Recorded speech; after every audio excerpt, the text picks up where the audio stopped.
the best way to cut through the noise right now is to just continue to create original content that I can reference and that I feel good about the methodology. Because I think both search engines and LLMs are going to continue to want to highlight, the original source of information. How do you think about this whole polarized narrative in the industry, where I feel like there are not a lot of voices that have nuance? It feels like there's a lot of strong opinions about SEO versus GEO, etc. Well, the first question I would always encourage people to ask when they see people having very strong opinions is, are they selling a product that benefits them if GEO is totally different than SEO? The answer is almost always yes. Before we dive in, you're listening to the Masters of Search podcast with me, your host, Niklas Buschner. Each week, I sit down with some of the smartest people around the world in SEO and AI search to bring you their strategies, mental models, and top pieces of actionable advice.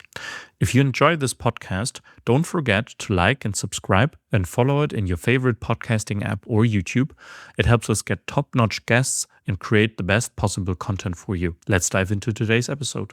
Lily Ray is one of the most respected voices in SEO, and she even launched her own Substack recently to create a, quote, safe space for ranting about all things SEO and AI search, unquote. So I'm super happy to have her on the Masters of Search podcast today. Thanks so much for joining, Lily. Thank you for having me. You recently made an announcement, I think the day we're recording, it's 6 days ago, that you're actually going out on your own. And I think it's such a big announcement, actually. It has gotten an insane amount of reactions on LinkedIn. Can you quickly share what this is all about? Yeah, for sure. So I've just hit about 16 years working in the SEO industry, including a couple in-house roles, and then most of my time spent in the agency environment. I think I've been working at agencies, the last count, but something like 13 or 14 years. And, for a long time now, I've wanted to take on my own clients and do my own projects. So I was lucky to be able to come to an agreement with Amsive, my current employer, where I can actually continue my work with Amsive, as my title is VP of SEO and AI Search at Amsive, where I help to oversee the team while taking on select projects of my own under Algorythmic. So my new consultancy is called Algorythmic. I'm going to be extremely selective about the types of projects and clients that I take on, just because time is pretty limited. And I also, I have a pretty niche, I would say, skill set and approach. So I want to work with companies that are aligned with my philosophy. And how did you come up with the name Algorithmic?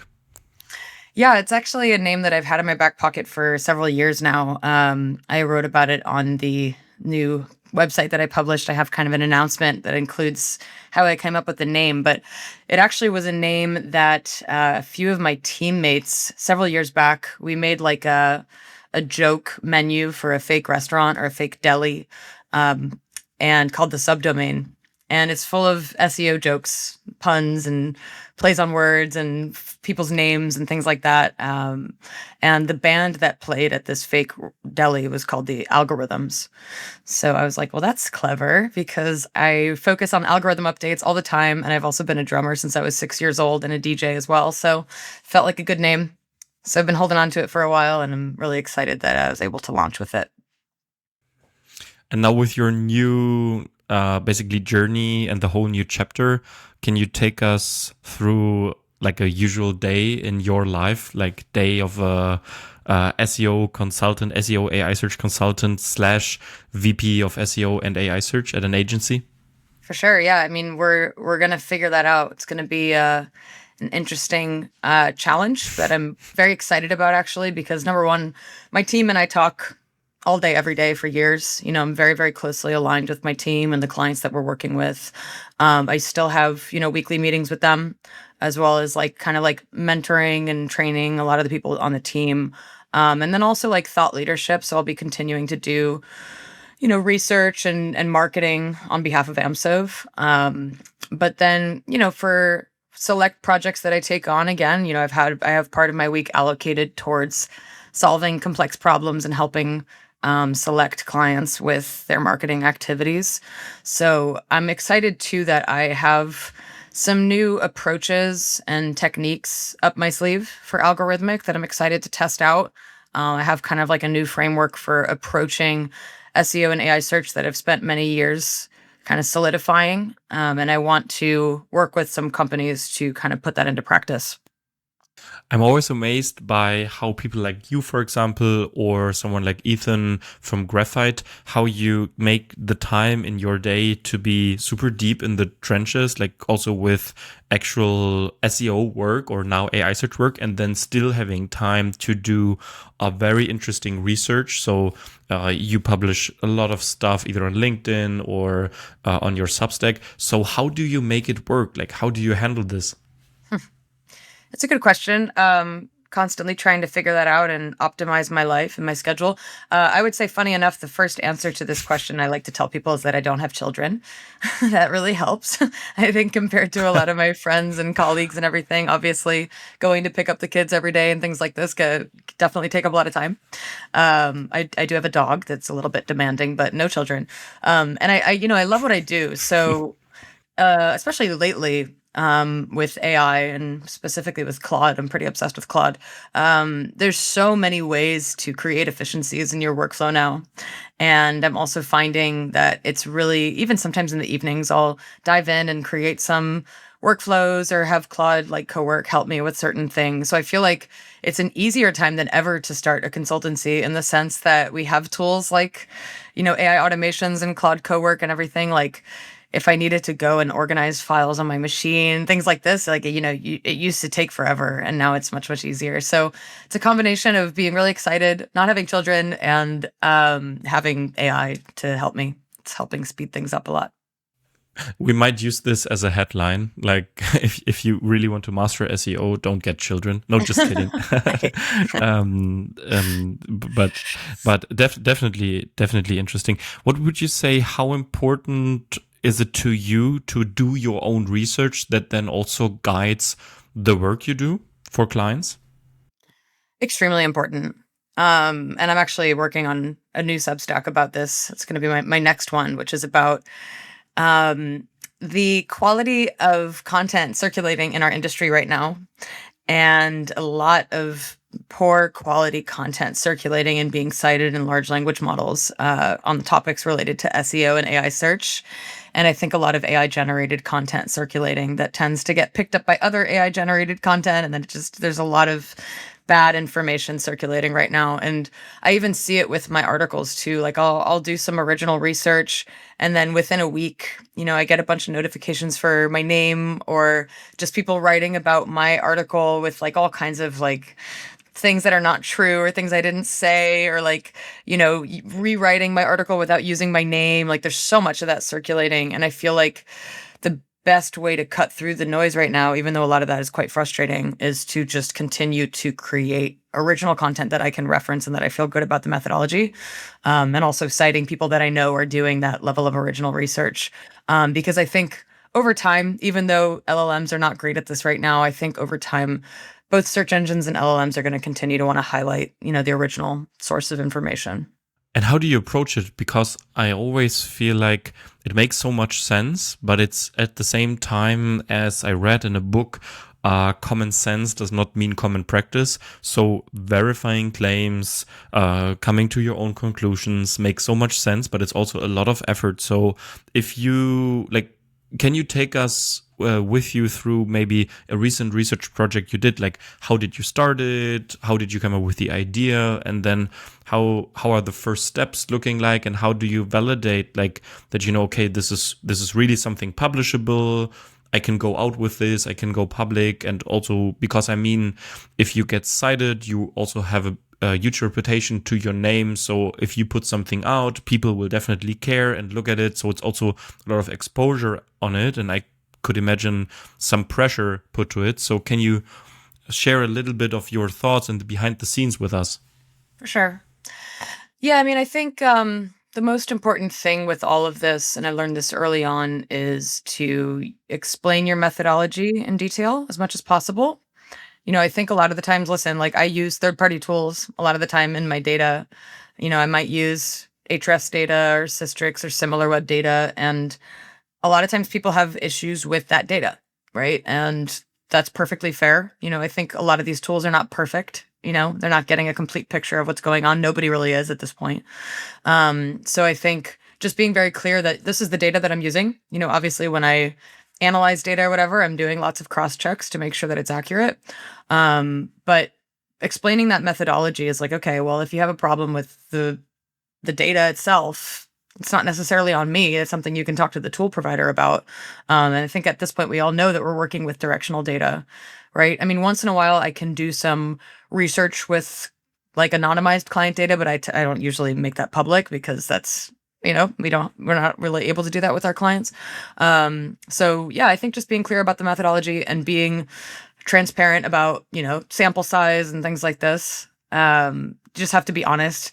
At this point, there's no perfect way to conduct SEO analysis. I mean, even with like Google Search Console, now we've learned that impression data has been wrong for a year, right? So it's like we're all just working with whatever we have access to. But I would say right now, a lot of my workflow is Claude Code or Claude Cowork and various like MCPs that I'm using.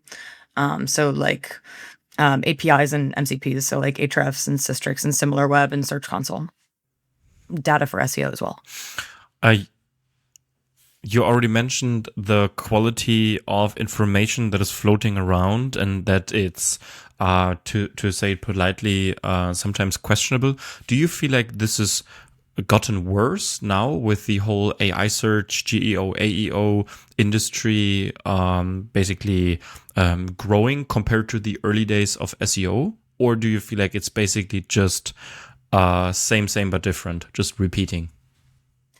Well, I think, first of all, I started SEO in 2010, so I can't exactly speak for like the early days. I have some colleagues that have been doing this since the 90s and everything. I was a bit too young. But I would say back then, it was less of a problem because even though people were expressing their own opinions and their own analysis and their own experiences and everything, it was just a much smaller scale, right? Like almost like everyone knew everyone at that point. It was like a pretty small community. Now it's become so egregious with so many people entering into this space with little to no experience, trying to strike gold with this whole like GEO thing. And then not only that, they have AI tools at their disposal to create content effortlessly and scale it really, really quickly. So we just have this scale problem where, and to be honest, it's working. I'm seeing some sites that are basically just like rehashing content, industry content, or even coming up with non-existent like information that's not true, right? About algorithm updates or whatever it is, and using AI to create so much of that content and just blasting it out there. And because of the way that they're structuring it, and it has, bullet points and clear headings and structured data and all these things, like it shows up in search, and then the large language models think that it's legit information. And I'm seeing a lot of these like just paraphrased AI generated slop sites appearing in AI search. And then so when you ask a large language model about SEO or GEO or whatever, it's going to give you information that sometimes is not based in reality. And to add to that, we have things like ChatGPT's new model launch. I think it's a couple weeks old now. But ChatGPT 5.3, which is what the vast majority of ChatGPT users are using, I think 95% or more, it doesn't do as like robust of research in the background, doesn't do as many fan out queries. It doesn't use as many techniques to like filter, really good data because it's just trying to respond really quickly. So you're getting a lot of that bad information kind of circulating in AI answers. So I think it's this really bad, vicious cycle of people getting bad information, using AI tools to circulate that bad information. And it's definitely, I would say, a bigger problem, a bigger challenge than we've ever had before. And what do you think how we could break this cycle? So is it up to OpenAI, for example, to improve their methodology in the background for the grounding process? Or, I mean, we could obviously ask people to please stop produce AI slop content. But as always, probably if people see a loophole, at least some people try to exploit it as much as possible to their own personal gain. So what do you think, like, how will this whole cycle look like in 6 weeks, 3 months, 6 months? I mean, I think it has to come from the companies like Google and OpenAI for anybody to do anything, right. Google is apparently today just concluded a core update. I'm still digging into the impact of that. I was expecting them to be a bit more aggressive with some of the slop that's happening. So far, I haven't seen huge indications that they're doing that, but they do have systems in place that are working all the time to demote a lot of AI slop. So at least on Google's side, they already have mechanisms, whether or not they're perfect. I think they're constantly improving them. And you see it all the time where like people launch scaled content, they use AI to programmatically create lots of content. And then within 3 to 6 months, like clockwork, you start to see it decline. And since large language models are using Google and Bing and other search providers, you can also see like a corresponding drop in citations over time when that happens. Grokpedia is a really good example. I think that site like went up to like millions in monthly traffic for a bit and then just completely tanked. And now it's like crashing pretty hard and we're not really seeing it cited in LLMs either. So that's an extreme example, but I think we see that happen a lot. Where it needs to change more, I would say, is I think OpenAI in particular needs to do better at fighting spam and elevating high quality URLs and citations. I think they're trying to figure this out right now. Obviously, it's really early days for them. I've said this before, but like Google didn't even have a web spam team for the first several years. And even then, it took them a really long time to figure things out. So, I think it's kind of a wild west right now. It's kind of like a gold rush where it's true that if you try a lot of spammy stuff, it might work, better than it maybe will work in a couple years. But I think I wouldn't bet on it working forever. That's for sure. And how do you think about this somehow funny combination of OpenAI on the one hand having their fan-out query methodology and obviously things that are changing with new model releases. So for example, with I think also GPT 5.3 now a stronger tendency to use site search and maybe an inherent brand bias in some ways. But then on the other hand, OpenAI also relying on Google. So if Google, for example, pushes a core update, then maybe Sam Altman wakes up to a lot of angry users that feel like the results of ChatGPT have gotten worse just based on a cascading effect of a Google core update. So just how do you look at this somehow interesting and confusing combination of these new AI search tools, but then also everybody's still relying on Google and Google having like strong knock-on effects of everything they're doing? Yeah. I even had the thought recently, I wonder if Google is intentionally making its results worse because everyone's using Google for their AI products. That's one thought that I had recently, but and that's just a conspiracy. But I mean, the first thing to note is like OpenAI has never publicly admitted that they're using Google, right? I think all the public records indicate that they've only ever used Bing, even though that relationship I think is over now. They've never once said, yes, we rely on Google. Like it's been like the SEO industry and some journalists and everything trying to like piece together that it's probably coming from Google. We know that they've used SERP API in the past. We know that SERP API is using Google. I guess SERP API had OpenAI as a client logo on their site and then took that down. We know that Google has sued SERP API. So it's like we've kind of all connected the dots. I think there's also been like probably 20 studies in our industry at this point that show that it's likely leveraging Google really heavily. But I think it's interesting that like that's always been strange to me. Like, do they have some partnership that we don't know about? Are they just using Google without Google's permission? It kind of feels like that might be happening. So I don't know if Sam Altman's going to go out there and talk about like, oh yeah, all the citations in ChatGPT are going to look different now because Google had an update. I also think there's a lot of indication that OpenAI is trying to rely less on Google over time. Even though there's lots of studies, like a Peak AI recently did a study that was like 83% overlap with Google Shopping.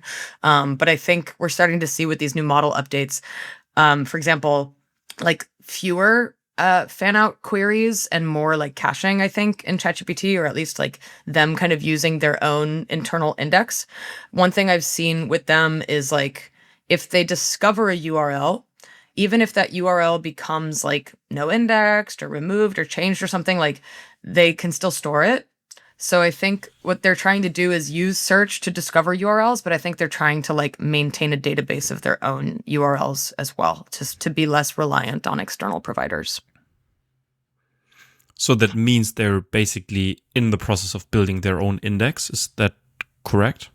That's what I think, and I think others have seen the same. I mean, it's again impossible to know what they're actually doing, but I've seen a lot of URLs appearing in there that like don't otherwise appear in top positions on Google, or maybe they used to or something.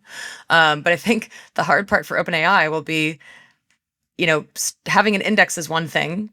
Knowing which URLs are high quality is the hard part, right? And fighting spam is the hard part. So having a raw index of URLs that they've discovered is just step one. So I'll be curious to see what they do with ultimately things like EEAT and, like domain authority and these concepts that we've had in the SEO space for a long time. I don't think they've quite figured that out yet.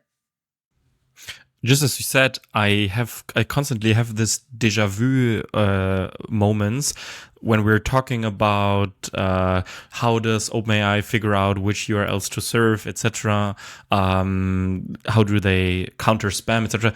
It strongly feels like it's basically the exact same problems or the exact same challenges that Google had in the early days, right? And still people think about AI search, and maybe partly right, maybe partly wrong, about this new magic tool that is like completely different, has no connection to Google whatsoever.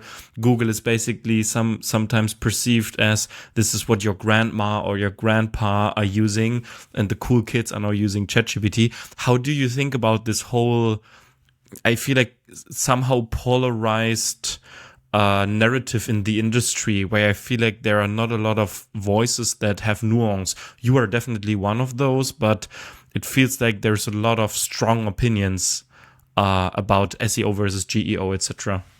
Well, the first question I would always encourage people to ask when they see people having very strong opinions is, are they selling a product that benefits them if GEO is totally different than SEO? The answer is almost always yes. And that's not to say that there's not differences, right? I think, especially over time, there are more and more things that are unique.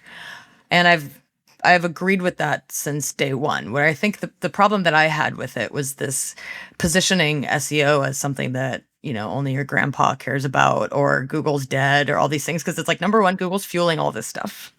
Number two, it's not dead.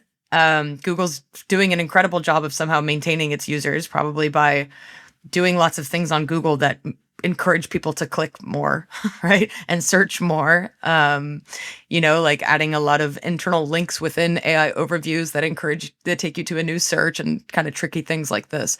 But, I look at the numbers every month. Google's usage hasn't dropped.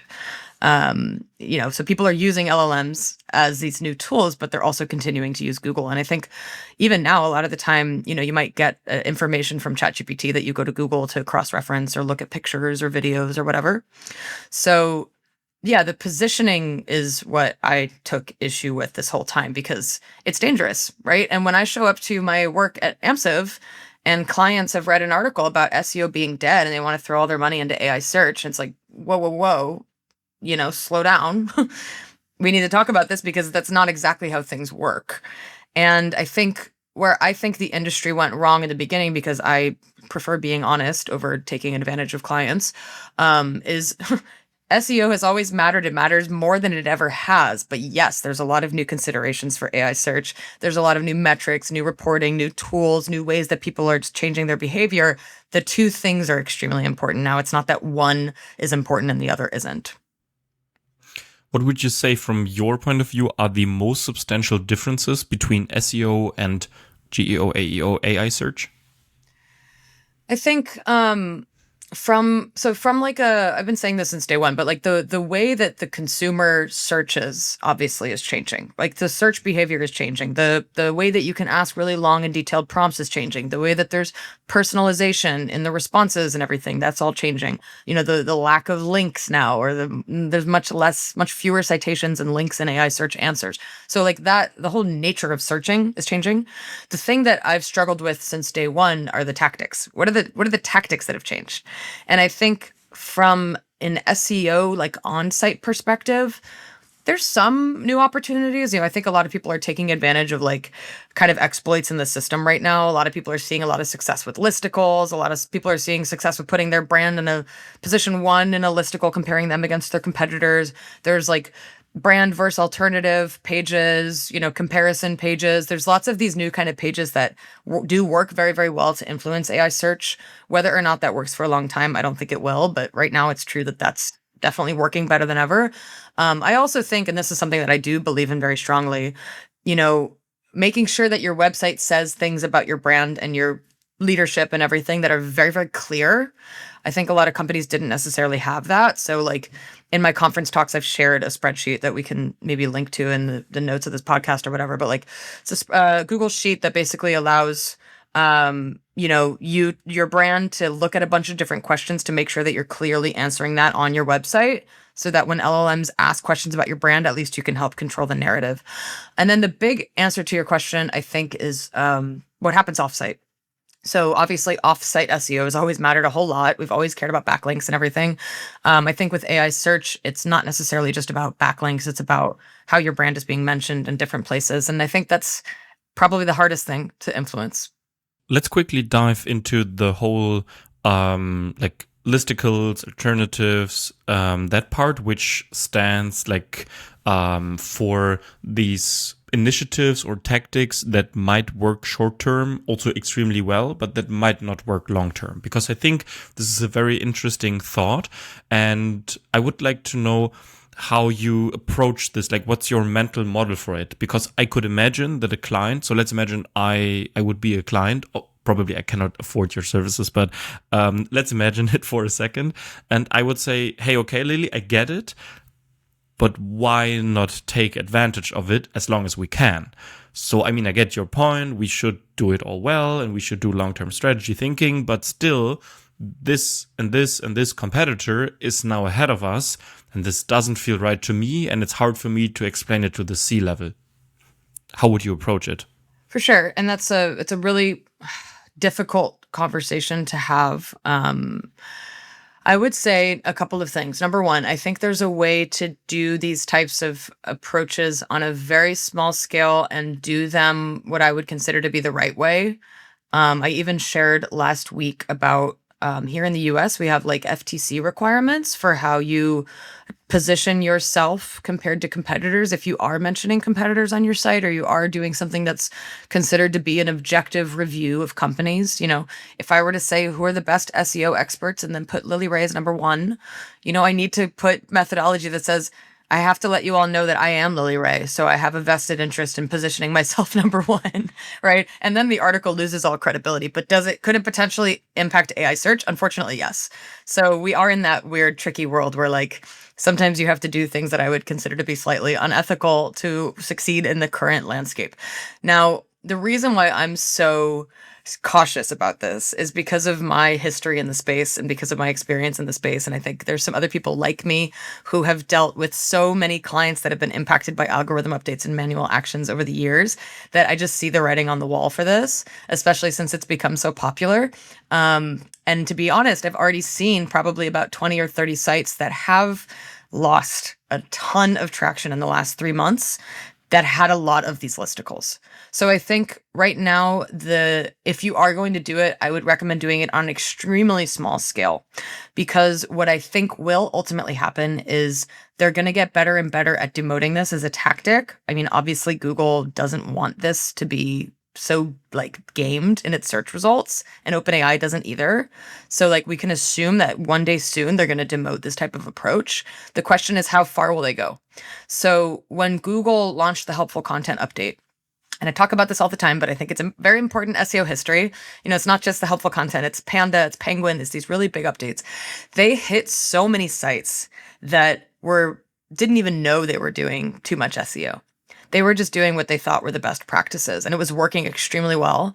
I know people that have lost everything from the helpful content update and hardly got any of it back, right? They had to close up shop. They had to refinance their homes. They had to do all these extreme things because they lost everything. So my position now is like, I never want a company to ever get put in that position ever again.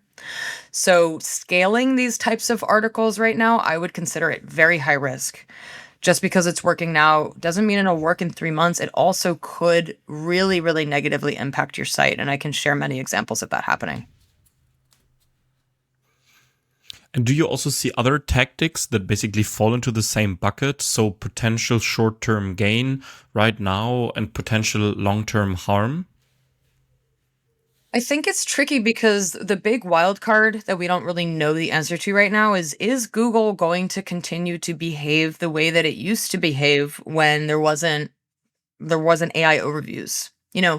I think now that things are going in this direction of like one true answer, I don't know if Google's as invested as it was before in like demoting a lot of this type of spam. And the only reason I bring this up is because it seems like they're acting much more slowly than they used to get rid of really spammy stuff. So I just don't know like where this is all going in the future. But basically, yeah, I think that there was a Verge article that came out this past week where Google was quoted in an article specifically about the listicles and saying, we try not to have this type of content ranking in search right now. So I think like I would just be very cautious. And I forgot the question you just asked me. I want to make sure I answered it. Other tactics that you Other feel like tactics. are potential short-term gain but long-term harm. And Yes, I can yes, also sorry. just say what comes to mind for me is AI content and like hugely scaled AI content where there's this term called Mount AI. Basically, it goes up, you have a lot of traffic, maybe also leads and conversions, and then it just falls down a cliff because Google somehow realizes that this content is all slop. And I'm just always asking myself, isn't there a way that we can do AI content maybe also with a little scalability in a good way, like in a properly valuable way, and not having the slop and like the bulk spam way? Yes, that's a good question. So yeah, scaled AI content, I think is extremely dangerous. Every time I talk about this, there's 100 people telling me I'm wrong and it can be done well. And what I see time and time again is the companies that go too hard into AI content, even if they think it's good. And that's always the part, right? Where it's like, well, we think it's really high quality. And the reality is that they're just saying what's already been said. I think that's the real question you have to ask yourself is, does my content add anything new to the conversation and anything useful to the conversation? I've seen time and time again that does not work. So I think it's playing with fire. I do think there are companies out there that have really good implementations. I think there's companies that are using AI automation to incorporate real data that they have access to or customer insights or whatever it is that's unique that can do it well. I've just seen so many examples where it works for 3 months or 6 months and then it starts to either degrade over time or crash really quickly. So I just think it's really risky right now. And I'm very risk averse. And I do think that, like, listen, I do use AI for a lot of things. I use AI for research. I use AI for ideation, right? There's a lot that you can do with AI that's not producing the actual content. I think that the content itself, at the very least, should have a human reviewing it and going through it and ideally putting it in their own voice. I do think that search engines try to reward real, authentic content written by humans. Even if right now there's a lot of examples of that not happening, I think that's the direction that they're always trying to go. Let's tap into the whole AI search and like how do we approach AI search a little bit deeper? Because one thing that always comes up when I speak to people that reach out to us, also clients at the beginning of a collaboration and also partners, is how do you come up with a meaningful set of prompts to track and to monitor? Because it's something where in the good old SEO days and even still now a little bit, we had keyword data. We could go to Google Ads keyword planner. We could actually see search volume. Now, obviously, you already said it. The way how people are searching is changing. But how do you approach that? Like, how do you come up with something where you're confident that it makes sense to monitor these types of prompts or these types of searches? And like, how do you go about it? Yeah. Yeah, it's becoming trickier than ever, and we have less like real data available than ever. So there's a number of different sources that you can pull from to at least create a universe of potential prompts and topics and everything. So I think the first step is to generate as big of a universe as possible with as many data sources as you can. So, we have different keyword research tools that already have questions people are asking, like Ahrefs and SEMrush and these tools, you can already filter by questions. There's people also ask. One of my teammates just made a really nice, like vibe coded tool that we're using to basically like categorize and cluster. People also ask questions for certain topics. There's Google Search Console data where you can filter by queries of a certain length to try to get longer queries that are probably more conversational, more AI search oriented, or questions that begin with who, what, when, where, why, that type of thing. And also fan out queries, right? So there's like the Gemini API and everything, and there's ways to like gather actual fan out queries that were used by these LLMs. So I think it's the first step is to like aggregate all of that. Also, there's paid search data. Of course, you want to group that in there and kind of like assign a value to these keywords as much as possible. Something's more like conversion oriented, or you're already driving sales through paid search with those topics. So like kind of like prioritizing it. And then, I think AI could be a good companion here. If you start to have kind of like a core set of topics that are very high converting and are very relevant to the business, you can kind of use AI to create some of the most relevant prompts and maybe like cross-reference that with existing keyword research volume data whenever possible. So it's not just like shooting in the dark, but it's actually data driven.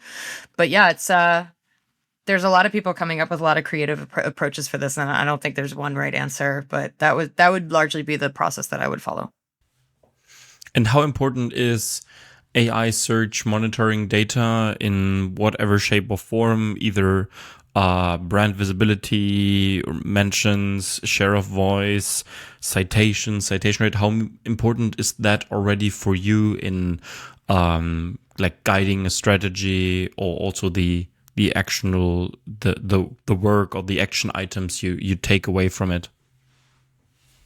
Yeah, I mean, listen, there's like a 100 things to say about prompt tracking tools they're problematic, right? They're not 100% precise. They can't be. I think, listen, like we have personalization, we have free tiers and paid tiers, we have people getting all types of different responses from LLMs, and that's a feature, not a bug. That's like literally how they work, which makes tracking prompts fundamentally difficult and imprecise. I think the best article about this was the one that Rand Fishkin did a few months ago with SparkToro, where he kind of talked about like every time you query an LLM, you're going to get a different answer. So they're, non-deterministic by design. And I think that makes it really challenging. So as long as you understand all of that, and as long as you are taking this data as directional data and it's not perfect data, listen, it's the best data that we could get. Unfortunately, we don't have a search console from OpenAI. We don't have really precise ways of knowing what people are typing into LLMs. There's companies like SimilarWeb and everything that actually do have some, I think, access to real conversational data. So that's definitely a tool that I use in my tool set for AI search. But, to the best of our ability, using, if you can, a couple different tools to track prompts. So at least you can get a little bit of different data, because some of them have different methodologies for how they collect this data. It's the best that we can do. So yeah, when I'm doing AI search analysis for clients, am I using, Peak and Profound and Wayk and SEMrush AIO and these different tools, and Ahrefs Brand Radar a lot as well? Yes, I'm using them because, I think a lot of people are saying, well, this data is not perfect, so we can't rely on it. It's like, what else are we going to use at this point? And if you get like a new inquiry about someone that wants to work with you, for example, now at Algorithmic, what are like the first things you look at, like the first few checks or analysis you do? Yeah, it's a pretty extensive process. Again, as I mentioned before, I'm not just going to take on any client. I have very limited time. So I want to work with clients that I feel really good about, the partnership and the philosophy of what they're doing and how they approach SEO. So number one, if a company comes to me and wants to scale as quickly as possible, and wants to automate everything and wants to fire their SEO team and just wants to, it's not going to be a good fit for me. There's all kinds of SEOs and GEOs out there that want that type of challenge. I just see how that ends, and that's not the type of work that I like to do. If a company comes to me and reads my philosophy and says, this is exactly how we want to do our marketing, and they know that it takes a long time and they know that it requires a lot of hard work, I'm much more interested in working with them. I also like to work with companies that believe in EEAT. And this is something that I've gone back and forth about it, because I do think that, Google cared a lot more about EEAT probably around like the pandemic. So between 2018 and 2022, I think Google cared a lot more. I, however, do think that it continues to be where they want to go, and I think where the LLMs are going to want to go as well. And I've also seen it work tremendously well in my own personal branding, this kind of like EEAT approach that I've developed. So I want to work with companies that believe in that. So to answer your question, I have a very robust onboarding process with companies that I work with to not only understand the business, but to understand how we can position them from an EEAT perspective to set them up for long-term success. And what would you say from your experience, what are like the most impactful things usually that come up? Like, is it content work? Is it technical SEO work? Is it offsite, now maybe digital PR work? Is it information architecture? So also maybe if you say it's EEAT, what does it look like in practice, just for people that maybe do not have such a practical view on what translating the concept of EEAT really means into like day-to-day work? What is it that you find is most impactful or has been most impactful for you also with your clients? For sure. Yeah, I mean, I think the dream client for SEOs, even though it's a lot of hard work, is a client that has like an enterprise client that has a lot of technical challenges. I think with Amsive last year, we won Best SEO Team in the enterprise category. We also won Best SEO Campaign in the enterprise category with Search Engine Land. And that was all involving a very technical project with MSN, Microsoft. So that's the dream, because when a company comes to you with a very big technical challenge, like a site migration or something, and then you can get it to work and it works, it's like we know that it worked. There's nothing risky with that. There was nothing that could burn this. I mean, unless you're not doing tech SEO, right? You could burn the site down. But we have a really good tech SEO team. So like those types of projects go really, really well. So, when a client comes to you and they have technical SEO challenges, then tech SEO is probably the priority. You need to make sure that, the pages are being crawled and rendered and indexed and everything properly. But I would say most of the time these days, that's not the biggest challenge that companies have. Some legacy companies that are on old CMSs and things like this have tech SEO challenges. But I think right now, content and offsite, brand mentions are usually the biggest challenge. So it's case by case. But as far as the EEAT approach that I'm using, the way that I see it, and I've been saying this for years, I think that the experts that represent a company or work at a company, whether it's the CEO, whether it's the leadership team, whether it's like maybe influencers that like work at the company or represent the brand, can do a lot of the heavy lifting as far as brand marketing, because I think that people like to follow real people, real humans. You don't log on to LinkedIn to hear what a corporation has to say as an update. You log on there to see what experts are talking about. And I think that experts can represent brands. So I think that the more that brands have real experts that are going out there and providing really great content, for example, engaging in Reddit discussions without selling things, but just adding value to the conversation, I think all of that ladders up to success for the brand.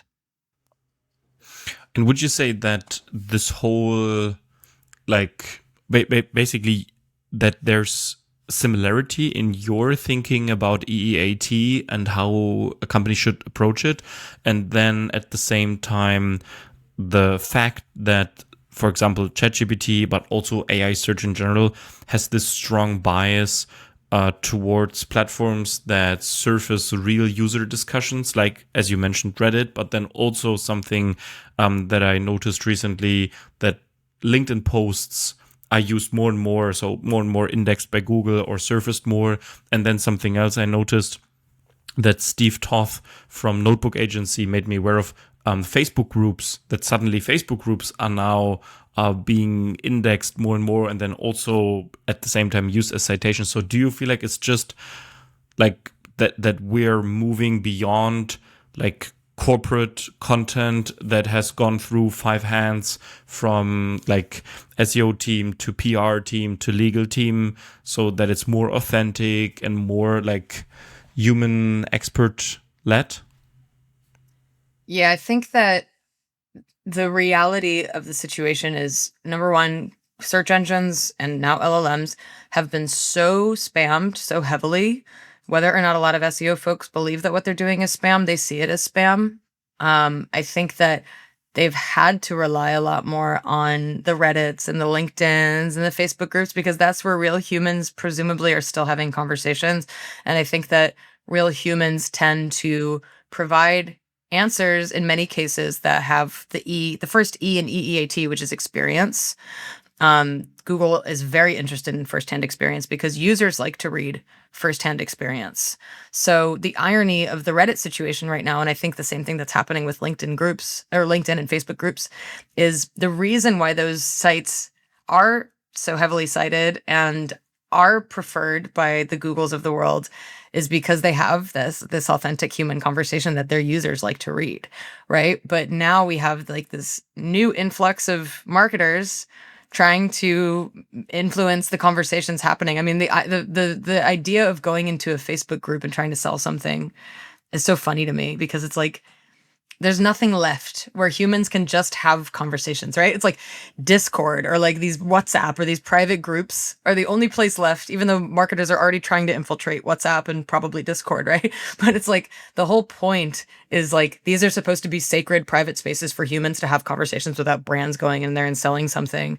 And I think Reddit is trying its best to remove people from doing that, and it's failing in many cases. You know, I think that the technology is so sophisticated now with AI and everything, it's very easy to trick moderators. But this is a really big challenge. I think it will continue to be a cat and mouse game where these companies like Google and OpenAI and everything are going to try to go where the real conversations are happening, and marketers are going to go try to kind of poison those conversations.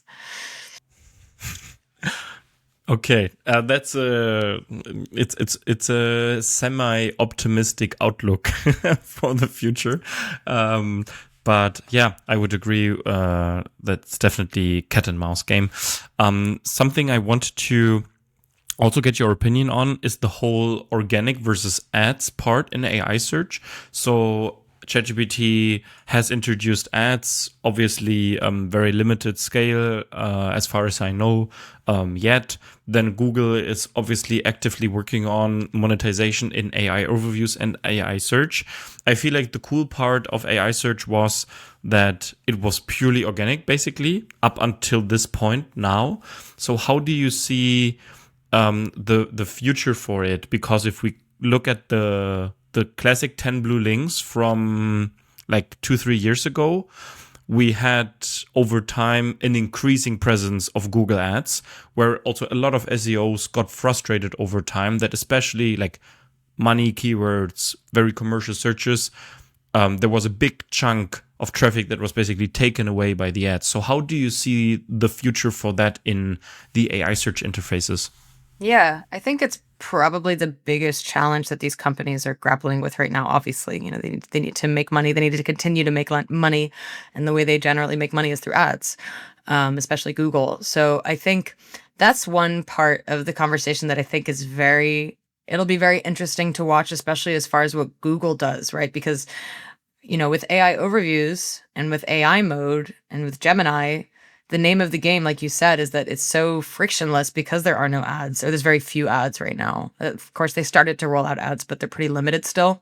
And they're certainly not disruptive. You know, they haven't rolled out ads in a way where I would consider right now the current search results page is extraordinarily disruptive. It's never been more disruptive.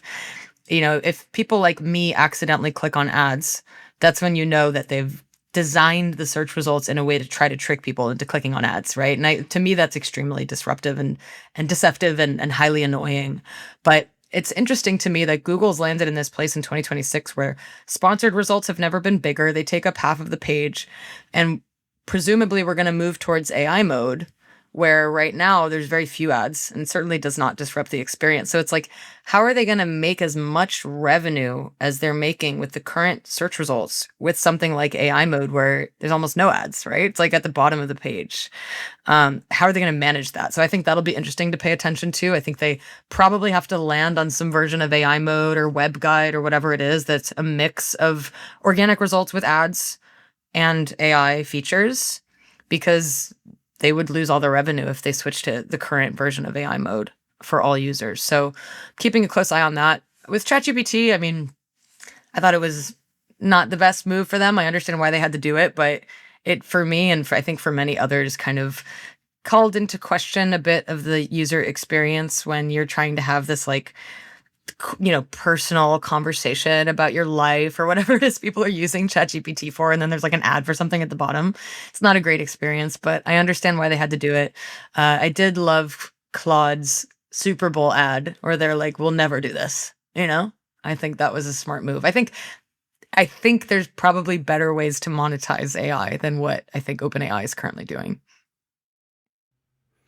Do you feel like that this, let's say, cascade of events, so from ChatGPT launching ads, so I don't know about the exact timeline right now, but ChatGPT launching ads, then Claude having this, or Anthropic having this great Super Bowl ad, then Claude launching new models with Sonnet 4.6, Opus 4.6, then Claude launching Cowork, then this whole Department of Defense deal topic, and then what was the reason? No, I think this was the last thing in the timeline. Basically, do you feel like this has basically created the perfect storm for Claude to have like this substantial growth in users they're currently seeing? So I checked some similar web data, and I think just for the web and desktop and mobile traffic, Claude AI, obviously not counting in the desktop app usage, the mobile app usage, it has, I think, 3x'd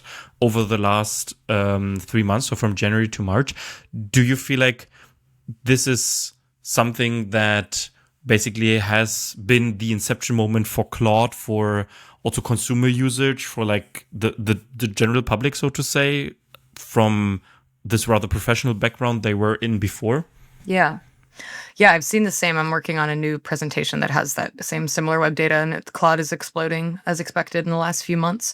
Myself, I've switched almost all my behavior to Claude in the last few months. I still use Gemini for like answers and stuff, but I think I'm not alone, and a lot of people have begun to incorporate Claude into their workflow, and I think they were very smart and strategic in how they did this.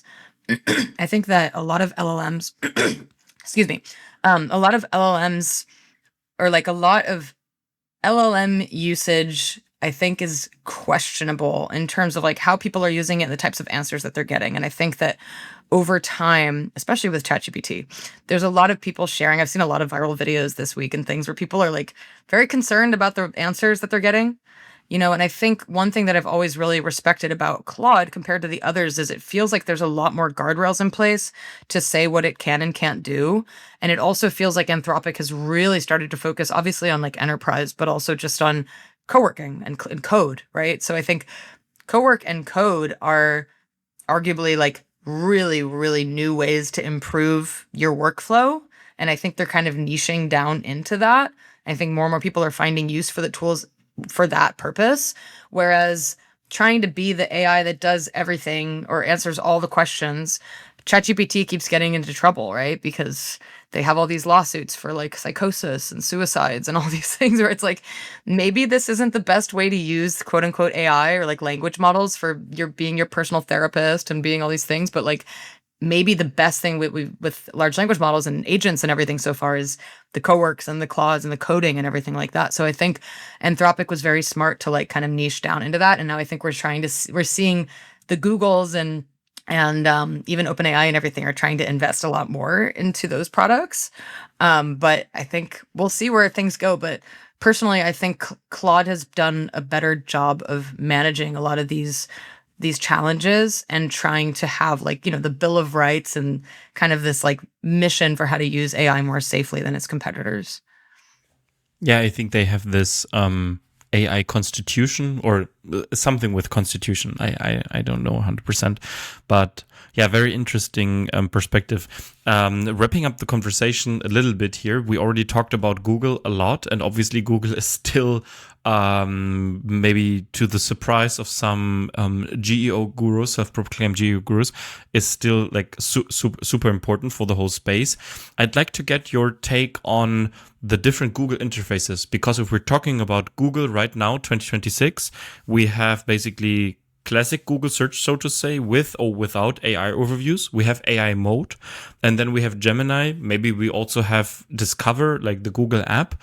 How do you see these different interfaces coming or not coming together over time into a more unified user experience? Yeah, I think it's really fragmented right now and disjointed. And it's a bit weird, right? Because I think like it just feels like Google's doing so much on the AI front and it's not unified yet. So I think, yes, I think it's going to kind of consolidate over time, probably to something that's like one AI experience that might be like a mix of web guide and AI mode. Yeah, I think that they will bring Discover into the equation because they're trying to personalize AI a lot more. And Discover is already highly personalized. So I think we're going to see what Glenn Gay was always referring to as like Jarvis with Star Trek, right? It's like this personalized computer that's kind of an assistant that you can talk to about anything in your life. And I think that like probably Discover will feed into that as like, these are the articles and content pieces that we think will be relevant for you day to day. Okay, cool. Awesome. I have a final question. I always ask this, and it always brings interesting final thoughts to the table.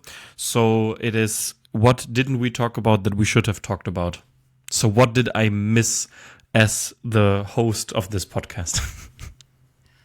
Yeah, I think the main thing to note is like just this amount of change and how rapidly things are changing in this space. I think one thing that people get wrong is they think that they understand whether it's GEO or AI search because they understand one version of it, and it changes literally every day. These models change all the time. The ways that these companies are updating their systems changes all the time. And I think that a lot of people are trying to position themselves as experts. And I think the best thing you can do right now is to say, we are all still learning, everyone, all of us. Even the people that work at large language model companies claim that they don't know how they work. So don't claim that you know 100% how they work because you don't. So I think a little bit of humility and a lot of exploration and honesty about that this is a moving target. It's changing every day, and trying to focus on the things that, I always say this, the things that search engines can't take away from you, right? If you are a business that's putting out original research, original ideas, thought leadership, original data, they're not going to take that away from you. That's something that you own, right? But if you are living on rented land where you have, a piece of content that's ranking really well for a month or whatever, like that can be taken away at any given moment. So I think invest in the things that are yours, that are proprietary, that build a good brand and build a good reputation, because I think over time we'll see that those are the types of approaches that win long term. Thanks so much. Lily, it has been super insightful conversation.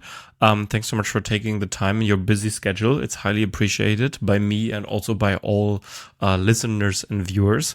We'll put all of the links possible in the description below. So to your LinkedIn, Substack, to the Algorythmic page, and also to that spreadsheet, where I completely forgot now what this is about, but I remember spreadsheet description in my Perfect. head. What's the best place for people to follow? What would you say? Is it LinkedIn or is it the Substack? Yeah, I like to tell people just Google my name and then pick whatever platform they like to follow people on. Nice. Yeah, there's options. That's an SEO power move. Just Google my name and just pick what comes up. So cool. Lily, thanks so much for taking the time. All the best to you and all the success for your new entrepreneurial journey. And much appreciated. Thank you so much. Talk. Thanks for having me. Bye-bye. Bye.